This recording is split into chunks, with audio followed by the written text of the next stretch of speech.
Hello everyone, my name is Ram and welcome to my YouTube channel. Well guys, जो आज की story है real में बहुत इंटरेस्टिंग है, आपको ज़रूर देखनी चाहिए।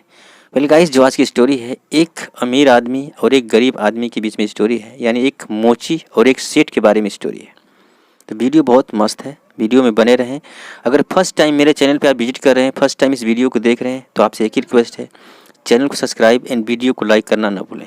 वेल गाइस, मेरे चैनल पे एक से बढ़ के एक स्टोरी मिलेगी आपको, इंग्लिश टू हिंदी ट्रांसलेशन। तो चलिए, सबसे पहले मैं जूम करता हूँ, इसके बाद मैं रीड करता हूँ। वीडियो में बने रहें, वीडियो छोड़कर ना जाएं।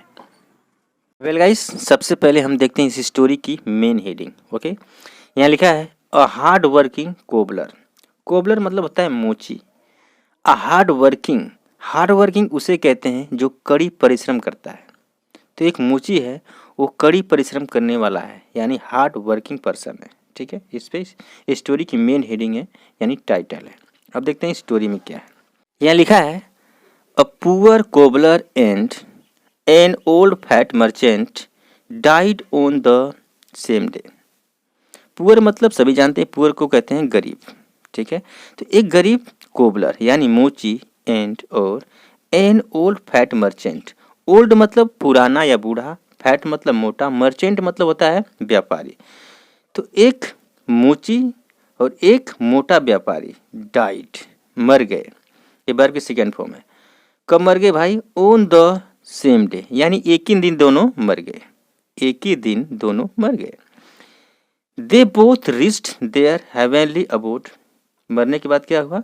दे बोथ, वो दोनों, रिस्ड पहुंचे कहाँ? देयर, अपने, हेवनली अबोड। हेवनली अबोड का मतलब कि अपने स्वर्ग लोक पहुंचे। हेवनली अबोड का मतलब होता है स्वर्ग लोक। तो मरने के बाद दोनों कहाँ पहुंचे? स्वर्ग लोक पहुंचे। On the gate of the heaven, यानी कि हेवन मतलब होता है स्वर्ग। स्वर्ग की गेट पर, यानी स्वर्ग के द्वार पर क्या होता है उनके साथ? They were they were stopped by a guard. They were stopped, उन्हें रोका गया। पास्ट इंडेफिनिट का पैसिव वॉइस, कि उन्हें रोका गया बाय, किसके द्वारा? अ गार्ड, एक हवलदार के द्वारा उन्हें रोका गया। दोनों को, यानी मोची को और व्यापारी को रोका गया गेट पर। ठीक है, अब क्या होता है? The guard took the merchant inside a hall. जो गार्ड था, जो हवलदार था, टूक द मर्चेंट इनसाइड, जो व्यापारी था उसको अंदर ले गया। कहाँ अंदर ले गया? इनसाइड अ होल, घर के अंदर ले गया, एक होल के अंदर ले गया। ठीक है, बट लेकिन the poor cobbler had to stay outside. लेकिन जो गरीब मोची था, हैड टू स्टे, उसे ठहरना पड़ा, उसे रुकना पड़ा, आउटसाइड यानी बाहर, यानी गेट के बाहर ही उसे रुकना पड़ा। He heard some voices coming from the room. He heard, उसने सुना, सम वॉइसेज, यानी कि कुछ आवाज़ें सुनी, कमिंग, आते हुए, कहाँ से? फ्रॉम द रूम, यानी कमरे से कुछ आवाज़ आते हुए उसने सुनी। किसने? मोची ने। अब क्या होता है? The cobbler was very perplexed. Perplexed मतलब होता है बिल्कुल हैरान हो जाना, परेशान हो जाना। आवाज़ें सुनकर जो मोची था वो बिल्कुल परेशान हो गया, यानी हैरान हो गया। ठीक है, एंड थॉट, और सोचा, वाई दिस पार्टियलिटी इन हेवन, कि स्वर्ग में पार्टियलिटी यानी भेदभाव, पक्षताप क्यों है। ठीक है, को मोची ने सोचा, आवाज़ें सुनकर परप्लेक्स्ड हो गया, हैरान हो गया, और सोचा कि स्वर्ग में भी पश्चाताप क्यों है, स्वर्ग में भी हैरानी परेशानी क्यों है। ठीक है, he had expected the same welcome on entering heaven. He had expected, expected मतलब उम्मीद करना ना, तो उसे उम्मीद की गई थी। किससे? व्यापारी से ऐसी उम्मीद की गई थी। द सेम वेलकम, इसी तरह की स्वागत की उम्मीद की गई थी। ऑन एंटरिंग हेवन, यानी स्वर्ग में आने के बाद इसी तरह की उससे उम्मीद की गई थी। ठीक है, सडनली, अचानक, एन एंजल अपीयर्ड। ठीक है, अचानक क्या होता है? एन एंजल, एंजल मतलब होता है देवदूत, अपीयर्ड मतलब प्रकट होना। अचानक एक देवदूत प्रकट हो गया। ही आस्क्ड द एंजल, ही कौन है भाई?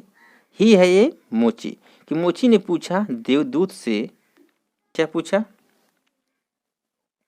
वाई, एक मिनट, ठीक है मैं सही कर लूँ, why there should be partiality in heaven, why there should be, कि क्यों होनी चाहिए, क्यों होनी चाहिए भेदभाव इन स्वर्ग, इन हेवन यानी स्वर्ग में, यानी स्वर्ग में भी भेदभाव क्यों होना चाहिए। ये सब देखकर उसको एक मतलब आश्चर्य हुआ, वो परेशान हुआ मोची। तो उसने सवाल कर दिया देवदूत से कि स्वर्ग में भी, ये तो स्वर्ग है, लेकिन स्वर्ग के बावजूद होने के बावजूद भी इसमें भेदभाव क्यों है, क्यों होना चाहिए। द एंजल रिप्लाइड, जो देवदूत था उसने रिप्लाई किया, क्या रिप्लाई किया, दैट की he would be sent to a special room, he would be sent, ठीक है। ये भी पैसिव वॉइस है, वुड का पैसिव वॉइस है, यानी फ्यूचर इंडेफिनिट सेंटेंस का पैसिव वॉइस है, ठीक है, कि उसे भेजा जाएगा, ही वुड बी सेंट, उसे भेजा जाएगा, टू अ स्पेशल रूम, एक खास रूम में, एक स्पेशल रूम में उसे भेजा जाएगा, किसे, व्यापारी को, where only fortunate like him could enter, only यानी केवल, फॉर्चुनेट मतलब होता है गाइस भाग्यशाली, ये केवल भाग्यशाली, लाइक हिम उसके जैसे, उसके जैसे किसके जैसे, व्यापारी के जैसे, कुड इंटर, इंटर कर सकते हैं, ठीक है, वहां पे उसको लेकर जाया जाएगा, ठीक है। The merchant being a dishonest man had to go to a prison, the merchant यानी कि व्यापारी, बीइंग अ डिसऑनेस्ट, देखिए ऑनेस्ट का मतलब होता है ईमानदार, डिसऑनेस्ट का मतलब होता है बेईमान। तो जो व्यापारी था बीइंग अ डिसऑनेस्ट यानी बेईमान होने के कारण, बेईमान मैन यानी कि एक बेईमान आदमी होने के कारण, हैड टू गो उसे जाना पड़ा, कहाँ, टू अ प्रिजन यानी कि जेल में, ठीक है, प्रिजन मतलब होता है जेल, जेल में उसे जाना पड़ा, वेयर जहाँ, he had to work hard to earn his meal, he had to work hard, उसे कड़ी परिश्रम करनी पड़ी, किसे, व्यापारी को, टू अर्न कमाने के लिए, हिज मील यानी अपने खाने के लिए उसे कड़ी परिश्रम करनी पड़ी, ठीक है। सिंस चूंकि द कोबलर वोज अ, यहाँ दिखाई नहीं दे रहा है क्या, मैं ज़्यादा जूम कर दिया हूँ लगता है, एक मिनट, ठीक है। चूंकि the cobbler was a hard working man, जो कोबलर था, जो मोची था, वोज था अ हार्ड वर्किंग, एक कड़ी परिश्रम करने वाला आदमी था, he wouldn't have to work there, उसे वहाँ काम नहीं करना पड़ा, किसको, मोची को, एक सच्चा इंसान था, हार्ड वर्किंग पर्सन था, कड़ी परिश्रम करने वाला था, तो उसे वहाँ काम नहीं करना पड़ा, कहाँ, स्वर्गलोक में। The poor cobbler was a happy man, the poor cobbler जो मोची था, गरीब, वॉज हैप्पी बहुत खुश था, टू कम आकर टू हेवन यानी स्वर्ग में, स्वर्ग में आकर वह बहुत खुश था। ही थैंक्ड उसने धन्यवाद दिया, गॉड खुदा को, फॉर हिज मर्सी उसकी दया के लिए, ठीक है, तो उसकी दया के लिए मोची ने भगवान से दुआ मांगी। तो ये स्टोरी थी गाइस, आप चाहे तो स्क्रीनशॉट ले सकते हैं, घर पे प्रैक्टिस कर सकते हैं गाइस। स्टोरी छोटी छोटी होती है लेकिन बहुत मस्त होती है, इंग्लिश सीखने के लिए बहुत मददगार होती हैं, ठीक है ना। तो आप चाहें तो स्क्रीनशॉट लगते हैं, घर पे भी प्रैक्टिस कर सकते हैं। अब गाइस एक चीज़ मैं आपसे कहना चाहूँगा कि अगर आप चाहते हैं और डिटेलिंग करना, देखिए जो टेंस जानते हैं स्टूडेंट वो तो इजीली समझ गए होंगे, ठीक है। अगर थोड़ा मैं फास्ट भी पढ़ा दिया होगा, मतलब कि फास्ट भी रीड कर दिया मैंने, कहीं मैंने छोड़ भी दिया होगा, तो आराम से वो समझ सकते हैं। लेकिन जो टेंस नहीं जानते हैं, बिल्कुल ट्रांसलेशन पर निर्भर हैं, वो स्टूडेंट नहीं समझ सकते, उनको थोड़ी दिक्कत आ सकती है। तो वो भी कमेंट कर सकते हैं, बिल्कुल डिटेलिंग करने की मैं कोशिश करूँगा। तो मिलते हैं नेक्स्ट वीडियो में, थैंक्स फॉर वॉचिंग, धन्यवाद।